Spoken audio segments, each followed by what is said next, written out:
चला तर मंडळी, फक्त 1 कप रव्यापासून मस्त असे वर्षभर टिकणारे हे रवा आणि पालकाचे पापड कसे बनवायचे ते पाहणार आहोत। हे पापड तुम्ही पाहू शकता, तळल्यानंतर 4 ते 5 पट फुलले जातात आणि चवीला अतिशय खमंग आणि खुसखुशीत बनवून तयार होतात। तर त्यासाठी इथे आपल्याला सगळ्यात आधी एक पालकाची जुडी घ्यायची आहे, स्वच्छ धुवून घ्यायचे आणि त्यानंतर याची आपल्याला प्युरी तयार करून घ्यायचे। साधारण एक लहान साईजची मी पालकाची जुडी घेतली।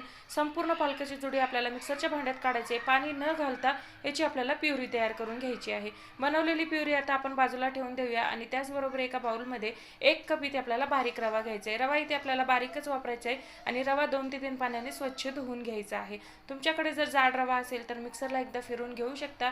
याची डिटेल रेसिपी चॅनलवर अपलोड केलेली आहे, जाऊन नक्की चेक करा किंवा नावाखाली त्रिकोणाला टच करा। रव्यामध्ये 1 कप पाणी घालून बाजूला ठेवलं। पातेल्यामध्ये इथे आपल्याला 6 कप पाणी घालायचं आहे, 1 कप पालकाची प्युरी घालायची आहे आणि छानपैकी मिक्स करून घ्यायचे। गॅसवरती याला आपण उकळी येण्यासाठी ठेवूया आणि उकळी काढून घेऊया। उकळी काढत असताना यामध्ये 2 चमचे तीळ घालायचं आहे, अगदी पाव चमचा यामध्ये पापडखार घालायचं आहे, 1 चमचा जिरे आणि 1 चमचा इथे आपल्याला मीठ घालायचं आहे किंवा चवीनुसार घालायचं आहे। पाण्याला छान अशी उकळी काढून घ्यायची। पाण्याला उकळी आल्यानंतर सुरुवातीला जो आपण 1 कप रव्यामध्ये 1 कप पाणी घालून भिजत घातला होता तो रवा आपल्याला यामध्ये घालायचा आहे आणि पुन्हा एकदा छान असं मिक्स करून घ्यायचे। एका हाताने रवा घालायचा, एका हाताने मिक्स करायचं आणि छान असं दाटसर होईपर्यंत आपल्याला याला कमी गॅसवरती शिजवून घ्यायचे। दाटसर व्हायला लागल्यानंतर गॅसची फ्लेम एकदम कमी करायची आणि झाकण लावून 15 ते 20 मिनिट याला आपल्याला शिजवून घ्यायचे। 15 ते 20 मिनिटानंतर तुम्ही पाहू शकता ह्या रव्यावरती एक चकाकी यायला लागते किंवा साय जमल्यासारखी दिसते। असं हे मिश्रण तयार झाले की समजायचं इथे आपला रवा परफेक्ट असा शिजून झालेला आहे।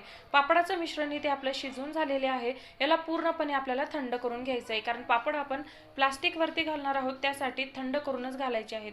थंड झाल्यानंतर याचे पापड घालून घेतले, हलकेसे जाडसरच घालायचे आणि त्यानंतर 1 दिवस फॅन खाली 1 दिवस कडकडीत उन्हामध्ये वाळून घेतले। पाहू शकता मस्त असे काचेसारखे दिसणारे हे पालक रव्याचे पापड अतिशय खमंग आणि खुसखुशीत बनवून तयार होतात। तर इथे आपण आता हे पापड तळून सुद्धा पाहूया। तळल्यानंतर पापड तुम्ही पाहू शकता आहे त्यापेक्षा 4-5 पट असे फुलले जातात। असे हे रवा आणि पालकाचे खमंग आणि खुसखुशीत पापड तुम्ही सुद्धा या उन्हाळी रेसिपीमध्ये नक्की ट्राय करून पहा।